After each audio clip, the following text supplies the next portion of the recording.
World Cup for F4, which I quite like the sound of as well. Green flag flies, the cars released onto this warming up. That weather conditions today pretty much ideal. The road is dry, it's not that hot, the sun is breaking through, and the cars mainly get away, but you've spotted one that's stalled, I think. Yes, and that is Jake Dennis. Now, if everybody gets past him before he moves, he's going to have to start at the very back of the grid. So Jake Dennis is, I fear, about to give up that grid position. He's still not moved. He's still not moved. He was 7th on the grid. And he's going to need a push start by the look of it, and so everybody will get round him, and that means that Jake Dennis now is going to have to start from the very back of the grid. All the work in qualifying is now wasted.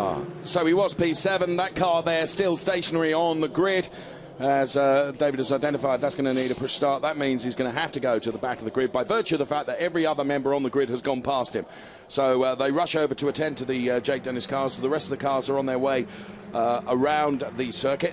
May not even start at the back of the grid because the pit lane gate has opened. It might be that they push him into the pit lane and then let Carlin try and fire up the engine. Sorry, not Carlin, Freudian slip, Prema Power Team, ex of Carlin.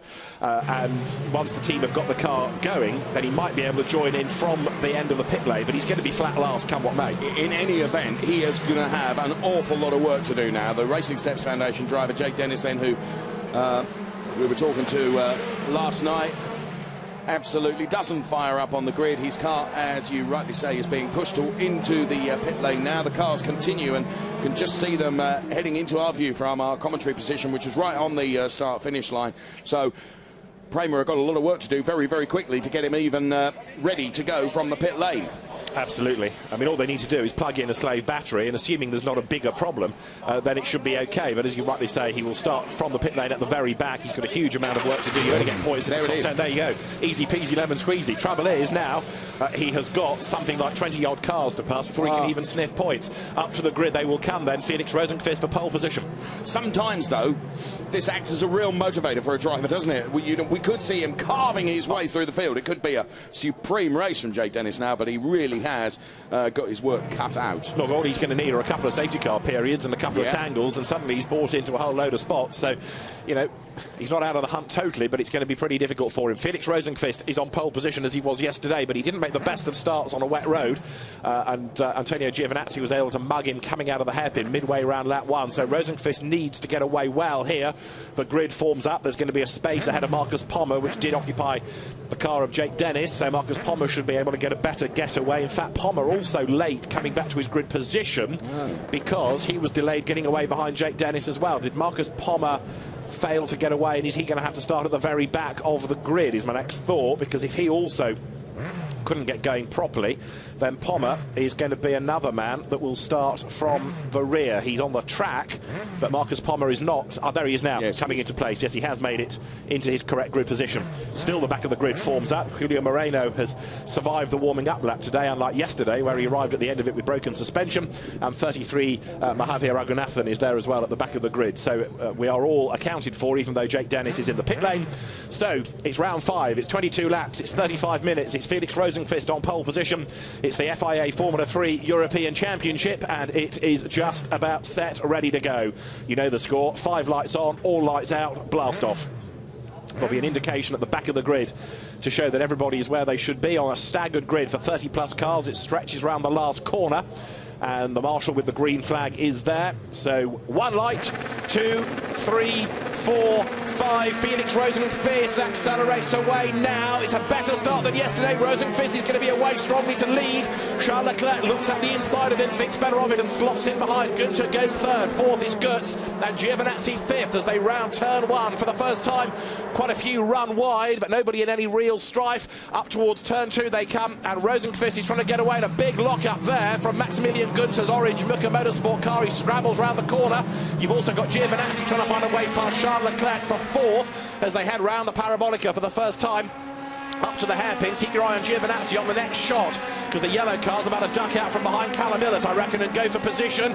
There they are. Look, they're almost side by side in the background. Giovinazzi, the championship leader, on the inside line. Is he going to make a move? He does go up the inside, and he goes 4th. Giovinazzi gains a place. There's strife behind him, though.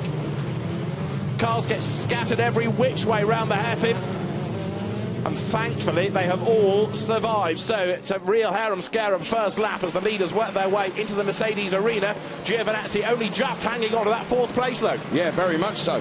So Rosenqvist, as you said, doing exactly what he needed to do yesterday and didn't. He's done it today and leads. And there is Felix Rosenqvist through on shot now. P1, P2 is Charles Leclerc as the rest of the pack come through. Rosenqvist is gapping Leclerc, then 3rd is Gunter, 4th is Giovinazzi, 5th is Ilott. And the race leaders work their way from the Mercedes arena through the stadium for the first time up towards the completion of lap number 1. 3 safety cars yesterday in the wet, and despite the bit of contact we had midway round lap 1, I think pretty much everybody has continued in the race as Rosenqvist leads at the end of the first lap by already 1.1 seconds. So he's made good his escape on cold tyres, don't forget. That's where Formula 3 experience plays, because he knows what the car will do, he'll know what the tyre is capable of doing as well. Look at this for bravery, coming down towards turn 1, being squeezed up towards the pit wall there was Dorian Boccolacci, but he managed to make it through and gain track position, running out wide there. Michele Beretta rattling over the curb, Boccolacci coming under attack from Sergio Sette Camara. Now let's try and have a look who it was that got the whack. It was 25, which means Lance Stroll was the one that was tagged into the incident by Santino Ferrucci. And others with damage. Who's that arriving on the scene with a broken wing end plate? Number 8, is it not? Which means Alessio Lorandi. He got the black and orange mechanical warning flag yesterday for mechanical dramas. And Lance Stroll, having been punted sideways, then couldn't hook a gear, could he? And everyone came streaming past him. That's Lorandi in the pit lane to have the nose sorted out. So Lorandi rejoins, but he's a long way down the order now. So Jake Dennis having started from the pit lane, P31. So right at the back of the pack still. He's going to have a lot of work to do to get up the order. Will Jake Dennis, his car not starting on the grid. Everyone past him meant he had to start from the pit lane. We have lost, I think, Arjun Maini somewhere on that first lap. He only needed 1 sector. But the race leader, making his way up towards the timing line now, Felix Rosenqvist, being chased by Charles Leclerc, has got a mighty advantage as they come through, because Rosenqvist's gap already is 1.6 seconds. It's game on 3rd, isn't it here? Maximilian Gunter versus Antonio Giovinazzi, the championship leader. Now, this is where Giovinazzi shows, dare one say, the weakness in his makeup, because he's not consistently up there. OK, he did a pretty decent job at Silverstone, being on the podium across the weekend, but a win yesterday, and he's 4th at the moment. I know it's an ultra-competitive championship, but Giovinazzi needs to be a bit higher up than this 4th place, and he's got to be doing that in every race to score points. Well, at the moment, Giovinazzi is chasing then around the parabolica. They go up towards the hairpin as Giovinazzi gets ever closer to Gunter ahead. And is he going to go for a move? He dives up the inside now. Is he going to make this stick? Is he carrying too much speed through the hairpin? Well, no, he isn't. He gets right alongside Gunter. Now, if he can make this stick going into the next section of the track, then Giovinazzi may do exactly what he needs to do and move up a further place. But they are absolutely side by side, these two. And Giovinazzi and Gunter then is not going to make it work. Giovinazzi did everything he could by throwing out the kitchen sink in that overtake manoeuvre, but he's just misplaced when that sequence of turns goes wrong for him. He was on the outside line and it was never going to work, and what he couldn't do was get that switch back up the inside, so he's going to have to think about that all over again. You see the way the Hockenheim works. You start at one corner, the move finishes 3-4 bends later on. Yes.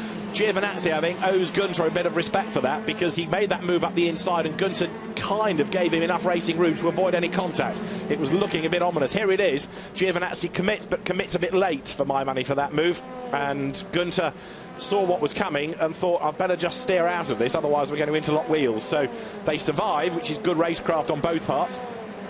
But they survived to continue the battle, as the race leader, Felix Rosenqvist, is now 1.8 seconds ahead of Leclerc. This is good for Rosenqvist because he needs points back again in the title race. Giovinazzi, though, has fallen away into the clutches now of Callum Ilott. So how has he lost a big chunk of time? It must have been another effort that didn't work and he's gone off the road or lost ground. So we said yesterday that Giovinazzi is a spectacular driver. Sometimes he just goes the wrong side of that line of being spectacular and makes a mistake, and now he's got Ilott all over him.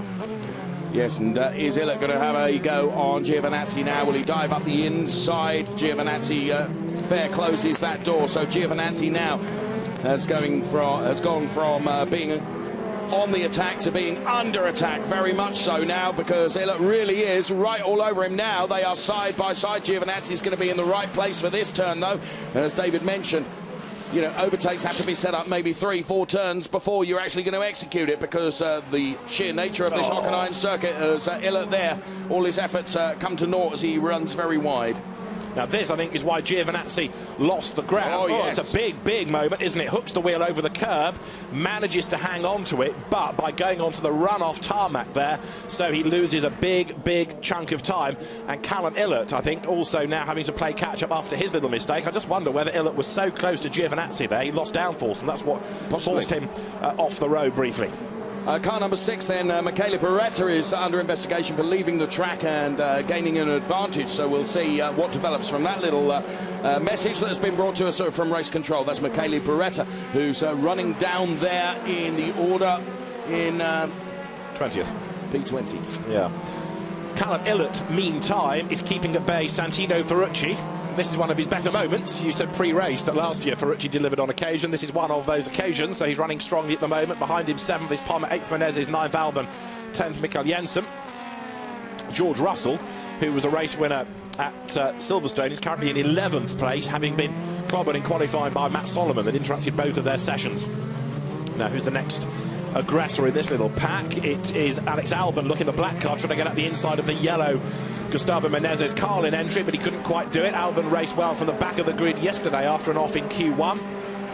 The second qualifying session gives you a time for this race and the third race that will be on Sunday. But Alex Albon, new to Formula 3 this year, moving up from Formula Renault 2-litre racing. His dad, a former touring car racer as well, comes then now down from the Mercedes arena into the stadium. And a driving standards flag is going to be given to Santino Ferrucci, yes. Be from the earlier incident we saw, won't it?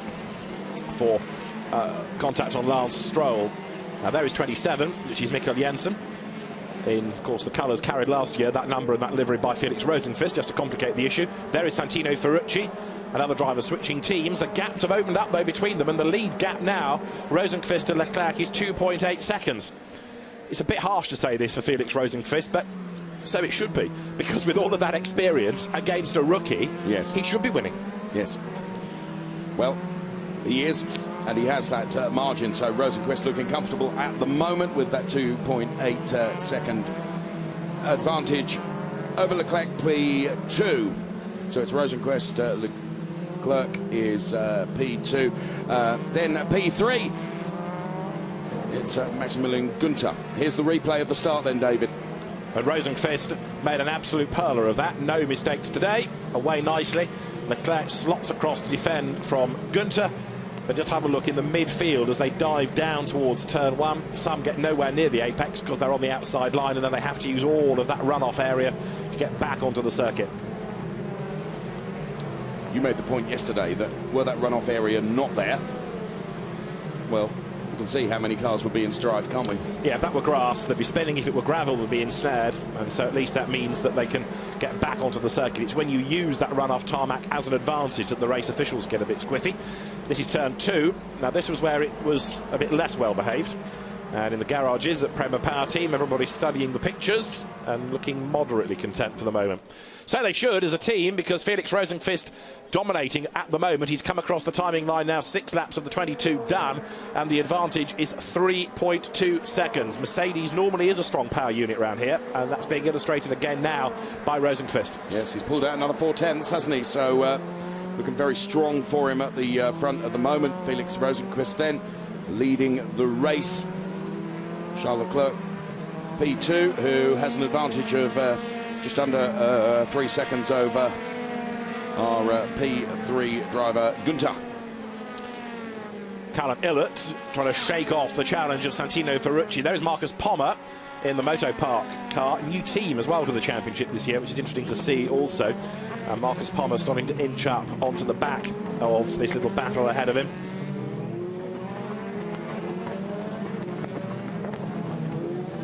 It's been a very busy start to the championship. 3 races at Silverstone, 3 here. Next stop in a fortnight is Po, where there will be more entries than spaces on the grid. So qualifying on the streets of Po is going to be absolutely frantic. It had to be split last year into two groups, odds and even numbers anyway, just to give people the chance of a clear lap. But it's going to be so important qualifying round Po. And a very different circuit that you know well, but... well, it's the first street circuit they will come to of the year. It's narrow, it's hilly, it's a completely different proposition. And the most significant thing, as you look there at Menezes getting it wrong, is there is no runoff at all. You haven't got that luxury of making a mistake and being able to catch it. If you do that at Po, you're in the wall. Right. Race leader Felix Rosenqvist is on his 8th lap, 7 in the book, goes through, and the gap is now 3.6 seconds over the opposition. So Rosenqvist from Leclerc, Gunter, Giovinazzi, then it's Illert, Ferrucci, Pommer and Menezes, with Olban and Jensen rolling out the top 10 then, as we look at our race leader Felix Rosenqvist, who got the start absolutely right today as he goes around the Parabolica.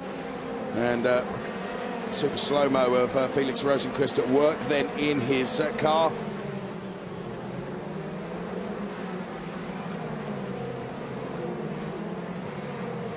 And as David made the point, he should be leading by the margin he is now, when you consider the experience that Felix Rosenqvist has in the FIA Formula 3 European Championship. Different team for this year, and perhaps the dynamics of the team working better for Felix Rosenqvist. As here a battle continues between Gustavo Menezes and the car of Alexander Albon. So that's for 8th. Menezes, the American, Albon, the British driver, keeping at bay in the background. Mikael Jensen, as the leaders work their way then now through the stadium. Giovinazzi has just done the best middle sector of anybody in the race. He's starting to wake up again. Boccolacci got a drive-through penalty, David. For infringement of Article 37.5. The Oracle will check Article 37.5 as we speak. So drive-through penalty to come for car number 20, driven by Dorian Boccolacci. He will have to take that drive-through penalty within 3 laps of that having been awarded. 8 out of 22. So we look at the car of Gustavo Menezes then, who at the moment has Albon under control. Just a little bit of a margin between himself and the chasing Albon in P9. Menezes at P8. And then it's Mikael Jensen and then George Russell down there in P11 at the moment. George Russell, the racer from North Norfolk, here at Hockenheim in the FIA Formula 3 European Championship. So that drive-through penalty brought about by an infringement of Article 37.5, which is... when leaving the grid, all drivers must respect the pit lane speed limit until they pass pole position, and marshals will be instructed to push any car or cars which remain on the grid into the pit lane by the fastest route immediately after cars able to do so have left the grid. Any driver being pushed from the grid may not attempt to start the car and must follow the instructions of the marshals. Now either, because we were watching Jake Dennis, either therefore Boccolacci was too quick away from his grid position or needed a push, but got the car going and continued on the green flag lap rather than going to the pit lane. But I confess I was so focused on Jake Dennis's plight I wasn't watching him. Fair enough. But it was for the way that he left the grid, either of his own speed, his own steam, or with a push. So Boccolacci will have a drive-through penalty, and it was Gustavo Menezes, wasn't it, that suffered that in the last round, similar incident. Yes. Back here last year. There is Menezes going stronger. He was with Van Amersfoort last year. He's with Carlin this year, and the loquacious American, who was a podium finisher at Spa midway through last season, is certainly somebody that this year ought to be winning races. But Felix Rosenqvist is going to rather spoil our different winners pattern, isn't he? Because he's going to be the first double victor of the season, seemingly. And the way that he's going, yes, OK, he is such an experienced driver and he's pretty successful as well. But it's been a very impressive run, this, because he's way, way clear of anybody else. Yes, he is. 4.1 second margin that he's built up in the lead over Charles Leclerc then. Leclerc from Gunter from Illert as the rookies. One of the Mucker cars, they're going way wide. And that was all the legacy of George Russell moving up past Mikael Jensen. Jensen then trying to fight back. Have another look at it. George Russell here breaks into the top 10, into the points. That's important for him. And Mikkel Jensen couldn't kind of get back underneath, could he? So he just had to steer out of it in the end. That was a brilliant move by George. He carried a lot of speed there, but was able to, maintain it, wasn't he? Yeah. And good move from George Russell then. As you're looking at these replays in the pit lane, there is a familiar sight in F3, which is of a Deutsche Post overalled marshal running down the pit lane. All that means that there is a message, a bulletin from the race director to the team, which is normally to do with penalties, and that has to be signed for by the team, and then it can be actioned upon. I think this is all still to do with Boccolacci. It's on the screen, but the team need a written notification of it. But on more than one occasion in a Formula 3 season, we have reference to these marshals, the runners, delivering the bad news. Gustavo Menezes, in the meantime, is in 8th. Alex Albon has dropped back a bit. I just wonder whether George Russell might be able to close on him before the very end. Good fight there. Brandon Maizano keeping at bay the car of Fabian Schiller. Schiller driving for Westtech, and Maizano is another of the Prema Power Team drivers. Westtech's come on a pace this year, and Fabian Schiller up the inside, going to the Parabolica. He's got to get his nose in front and make the move now, and he has done, otherwise he'd be on the wrong line for the hairpin. But Maizano gets into the slipstream, gets the draft, pulls out, goes back up the inside into the hairpin. Now Schiller wants the switch back on the inside, can't do it. So it changes back again. Good racing that. Maizano hanging on to 12th place. Schiller has not given up, though. Into the Mercedes arena they come. So Maizano turns through. He's going to try and cover the line as best he can. Schiller looking the quicker of the two here, but Brandon Maizano, having to be so busy defending, is going to inevitably take the slower line as a result of all of that. Mikkel Jensen up the road, therefore, is safe for the moment because these two are still squabbling. And these two squabbling, as we see, running wide there, but able to gather it all up. It's a bit of a battle going on between Prema Power Team and the Gavin Wills run, Team Westtech, isn't it? As we look at our race leader, Felix Rosenqvist, who extends his lead now up to just a shade under 5 seconds over Charles Leclerc in P2. P3 still the way of Gunther. Leclerc in super slow-mo, working the Hankook tyres hard as he turns through the hairpin. The Van Amersfoort racing car in 2nd spot. Charles Leclerc, also the leading rookie in this race. And again in super slow-mo, drifting it up onto the curbs. That, I just wonder, it might be too far the wrong side of the white line with all 4 wheels, but nothing has come up on the screen as yet.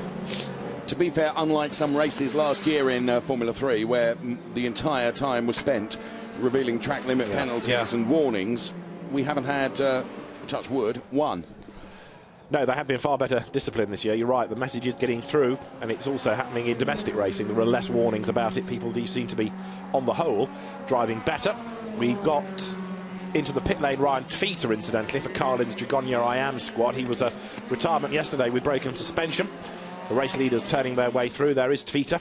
Another driver that we lost yesterday, Nicholas Beer, not in today's race. He was a bit shaken about yesterday. Yes, he was. So we wish him well. But I think Ryan Tveter's race may be at an end. Side bodywork coming off. The team needing access to the engine bay and to the radiators. So Ryan Tveter, if he does go back out, it will only be as a glorified test session. So Felix Rosenqvist is on his 13th lap out of the 22. And this is just a demonstration drive, isn't it, in how to win in a Formula 3 car, because he's under absolutely no pressure. There's nobody around him to fight against, and Rosenqvist just has to keep the car in the lead, keep it away from the curbs, and take the points. 10 laps left to run in this race, and Felix Rosenqvist now with a 5.2 second margin around the hairpin he goes. And as David has quite rightly said, he is under absolutely no pressure other than just maintaining his pace and keeping it clean and tidy. He should be heading all the way to the checkered flag. That's right. So Felix Rosenqvist will want the win, but he'll want the points as well. And where this becomes interesting, of course, is that his opposition, championship leader, Antonio Giovinazzi, is only running in 4th place at the moment. So Giovinazzi could do with getting himself onto the podium once again, because it's more points and it's all very useful. And as we were saying in yesterday's race, over a 33 race campaign, you've got to keep scoring and scoring well. Well, interestingly, Giovinazzi, who had a go on Maximilian Gunther earlier on in the race, is now beginning to reel him in once again. The gap is beginning to come down between these two, so I wonder whether another charge is going to come from Giovinazzi. Possibly. If it doesn't, he'll be off the podium for the first time this year. Charles Leclerc had a couple of podium finishes, won a win at Silverstone. Felix Rosenqvist, and there is a Prema Power Team car, is it? No, it's a Motor Park car facing the wrong way. Mahavir Raghunathan is in strife. The Indian driver is going to be able to get himself going. Just enough lock. Raghunathan was off at the hairpin, but whether he fell or whether he was pushed, we might get a replay of. So here is the answer, and he turns up the inside and just loses it. Too much speed. He tried to turn without the car having scrubbed off enough speed, and there just wasn't the traction there to do that. So in he comes, drifts, slides, spins, and Kang Ling, the Chinese driver, is the man on the outside who thinks, oh, yes, and gets away with it because he managed to steer left. Yeah, quite. But he knew exactly what was going to happen there. Also running very, very wide, 19. Matt Solomon, and also running wide Mahavir Raghunathan, who we have just seen. So he's in the wars a little here. And is this a replay? Yes, it is. It's not live, but it's another error, and he's having a stern word with himself. Yes, he is, rather. Right. Meanwhile, back at the front, Felix Rosenqvist leading this man, Charles Leclerc, who's getting ever more cavalier, and Giovinazzi with a lot of speed in the background there, still chasing after Max Günther. I think this is going to be battle on once again shortly for P3. He's taken 3/10 out in the middle sector. Trouble is, and we say it every race nearly, the closer you get to be able to attack, you end up in the dirty airflow, which compromises your aero, which means you go slower. So you've got to be massively brave and opportunistic and come from quite a long way back, which really is where that Parabolica run helps. Yes. A good run out of turn 2, you get in the slipstream, you've got the speed, dive up the inside of the hairpin, but then you've got to be able to slow down the car and make the move stick. Sounds easy, doesn't it? It does, rather. You've described it perfectly. So Maximilian Günther then we watch now with Antonio Giovinazzi hard chasing then, and it is the Parabolica right now, and Giovinazzi got, well, quite a bit to make up here as they head towards the hairpin around the Parabolica. This is where Giovinazzi needs to get ever closer without compromising the aero, as David has said, but Günther has it all under control, brakes nicely, hits the apex of the hairpin, and off he goes with Giovinazzi now once again getting ever closer. But he wasn't close enough where he needed to be, and that's what spoils it. Now who's this doing bizarre things for Mucca? Is that Ferrucci or is that Beretta? It is Beretta.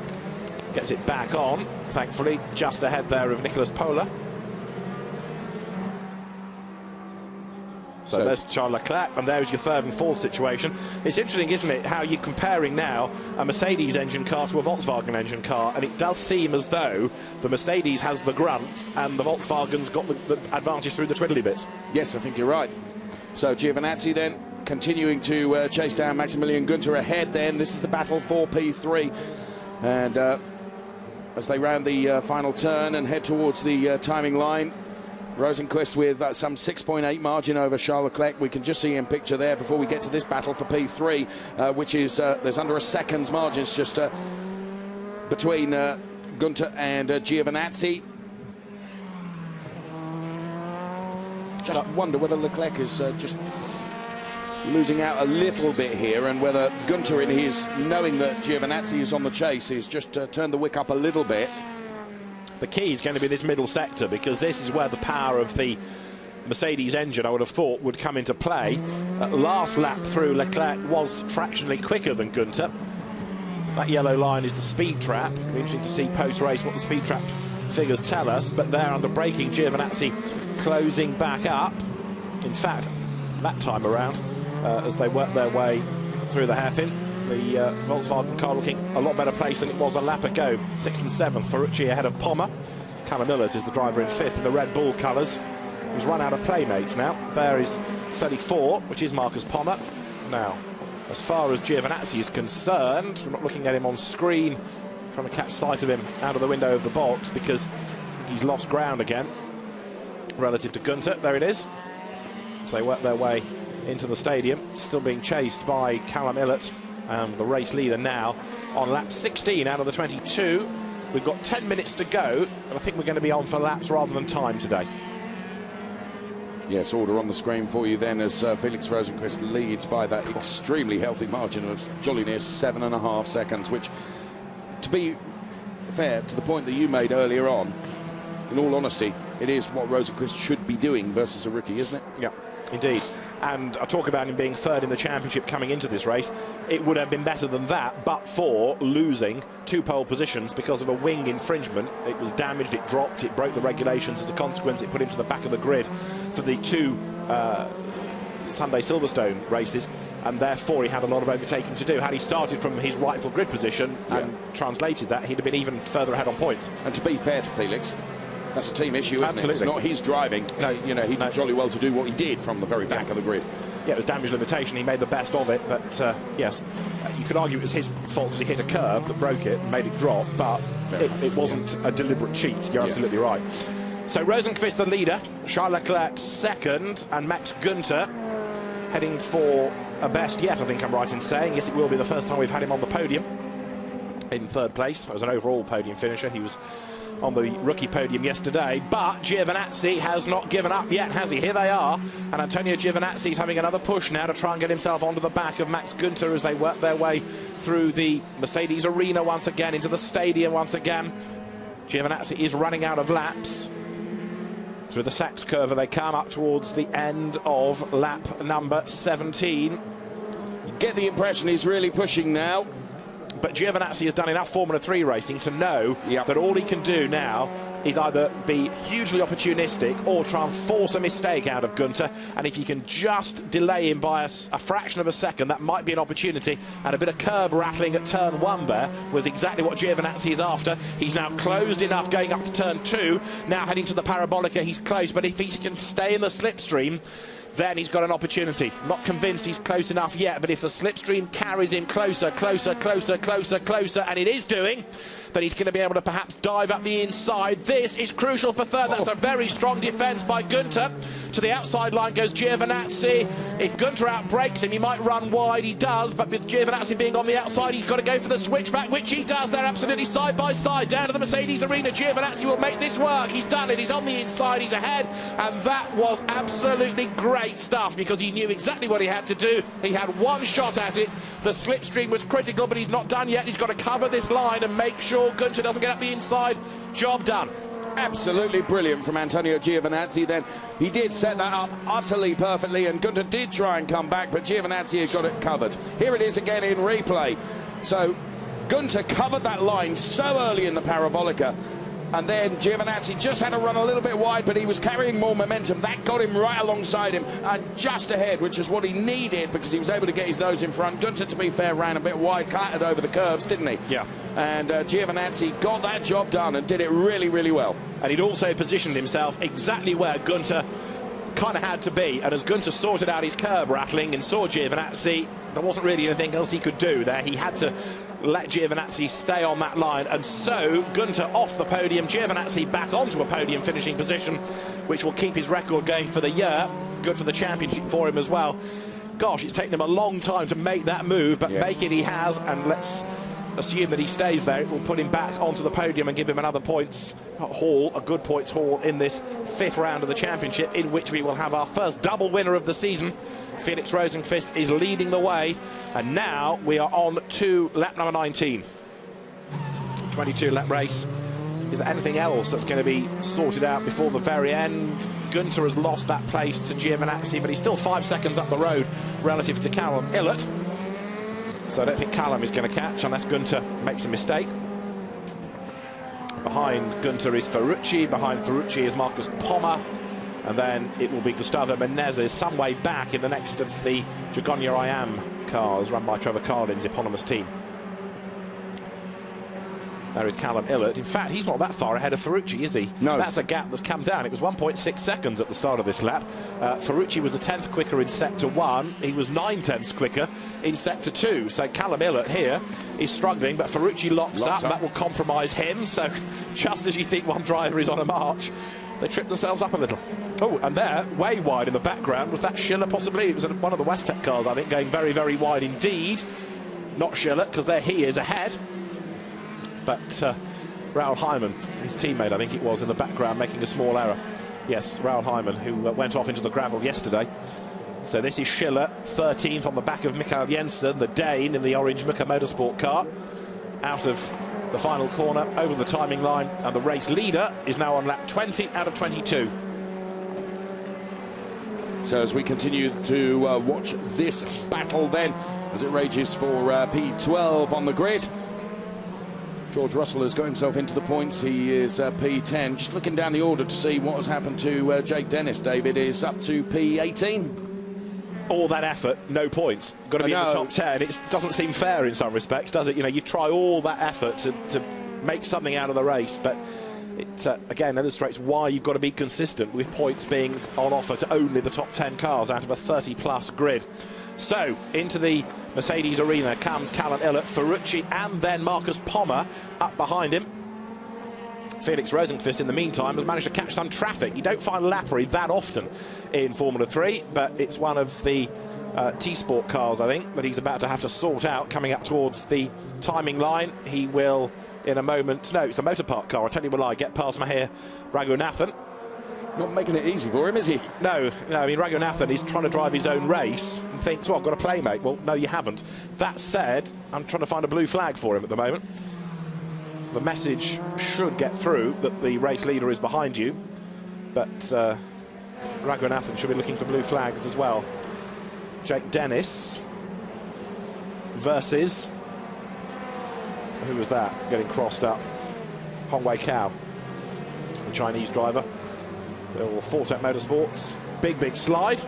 But Jake Dennis then upper place, 17th. Woohoo. Yeah. But it's another place gained, at least. In fairness to Jake, he's doing the overtaking, and that's not that easy.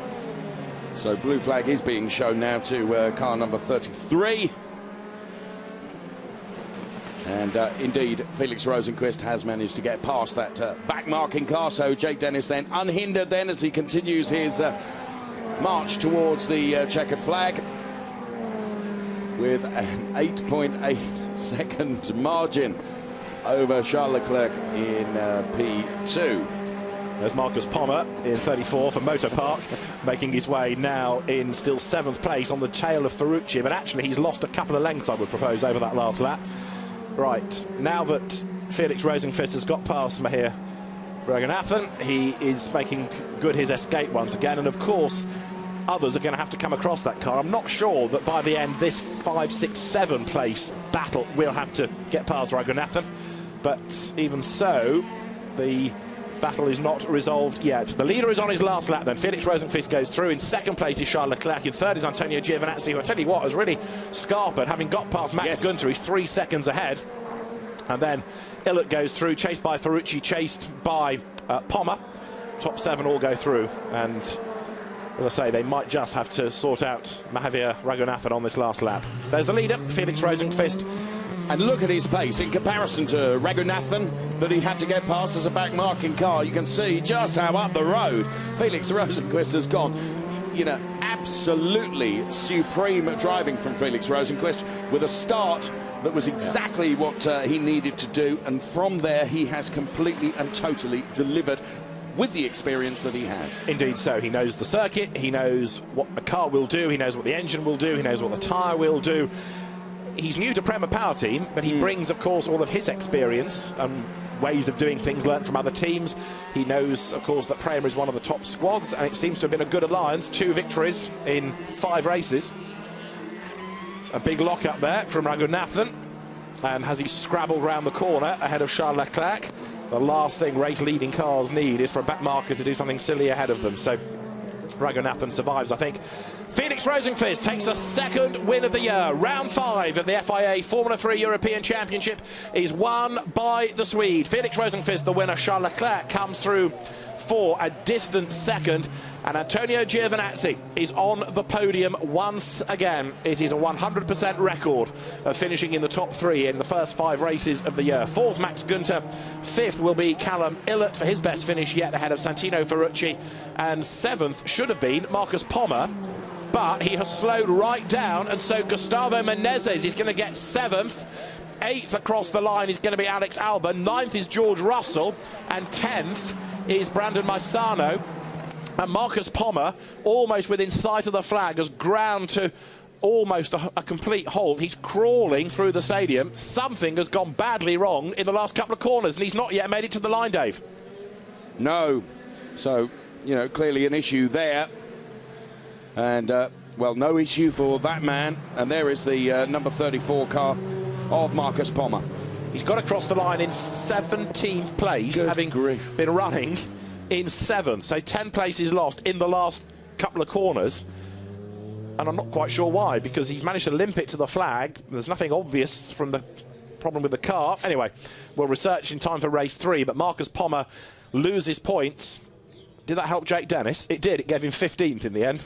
Still not in the points, but anyway, he overtook half the field. He did. That's something to be cheered about. Felix Rosenqvist, a 2nd victory of the season then.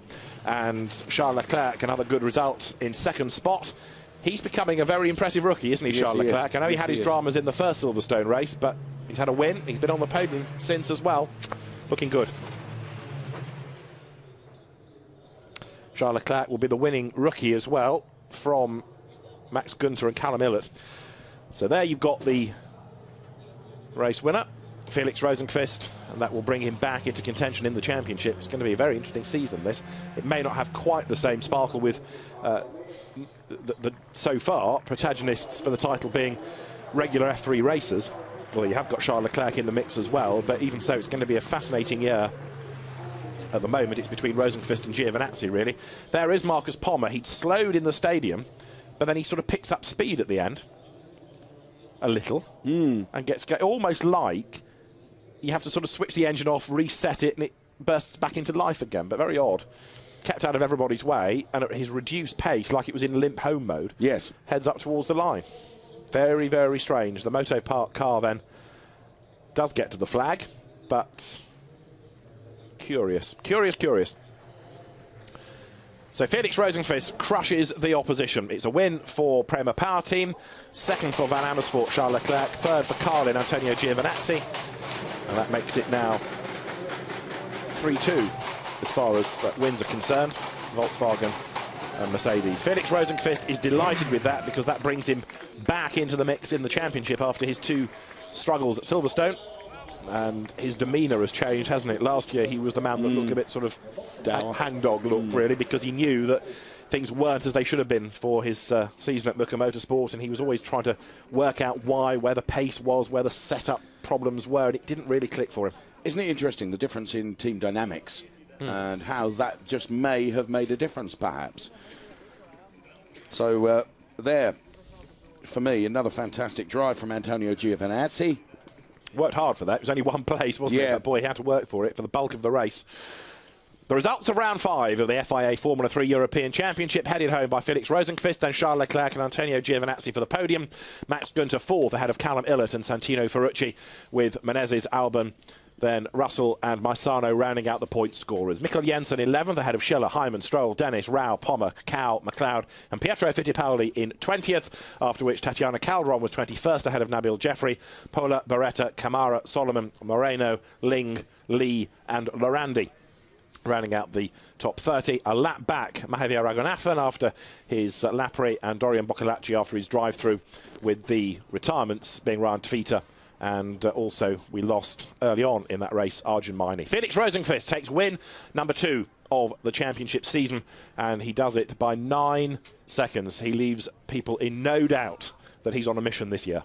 Yes, that's a very, very resounding win for Felix Rosenqvist as we see him celebrate once again and go to his team and his engineers who have seen him produce a stunning drive from Felix Rosenqvist, and will be on the top step of the podium in just moments from now.